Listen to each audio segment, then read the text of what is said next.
नहीं झुकेगा Iran. Iran ने साफ मना कर दिया है कि हम इजराइल और अमेरिका के आगे बिल्कुल ही नहीं झुकने वाले हैं, क्योंकि ट्रंप इस जंग से बिल्कुल पक गया है और वो बाहर निकलना चाहता है, क्योंकि इजराइल ने ट्रंप को ज़बरदस्ती इस जंग में घसीटा था और अब ट्रंप इस जंग से घबरा रहा है, क्योंकि ट्रंप को डेली के बिलियन डॉलर्स का नुकसान झेलना पड़ रहा है, क्योंकि ट्रंप के जो अमेरिका है उसमें ही ट्रंप के खिलाफ वहाँ पर प्रदर्शन हो रहे हैं और कह रहे हैं कि तुमने जो इजराइल के कहने पर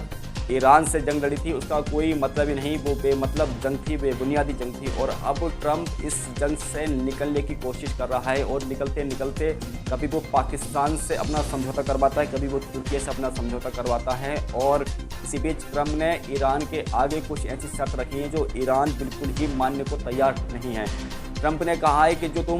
तुम्हारे परमाणु केंद्र है इस्फहान में और नातांज में, तुम बिल्कुल परमाणु बम नहीं बनाओगे, और जो तुम्हारे पास यूरेनियम है वो जितना यूरेनियम है तुम उसको अमेरिका के हवाले करोगे। और तीसरी शर्त यह है, उसने कहा है कि तुम जो मिसाइलें बना रहे हो लॉन्ग रेंज की, तुम ऐसी मिसाइलें बनाओगे जिसकी लॉन्ग रेंज बिल्कुल ही कम हो, यानी 200-300 मीटर ही तक हो। यानी ट्रंप पूरी तरह से पगला गया है, इस तरह की शर्तें रख रहा है ईरान के आगे कि ईरान इसको बिल्कुल ही ठुकरा देगा।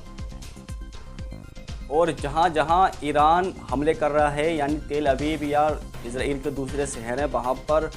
इजराइल का प्रधानमंत्री नेतन्याहू वहाँ जाता है और गिड़गिड़ाना और रोना शुरू कर देता है। ये देखो हम पर ईरान बार क्राइम कर रहा है, बच्चों पर अटैक कर रहा है, स्कूल पर अटैक कर रहा है। अगर ये कोई और होता तो दुनिया समझ सकती, क्योंकि इसने गाज़ा में 1 लाख से ज़्यादा लोगों का कत्ले आम कर दिया और वहाँ पर इन्हें जानबूझकर स्कूलों और हॉस्पिटलों पर जानबूझकर इसने बम गिराए थे।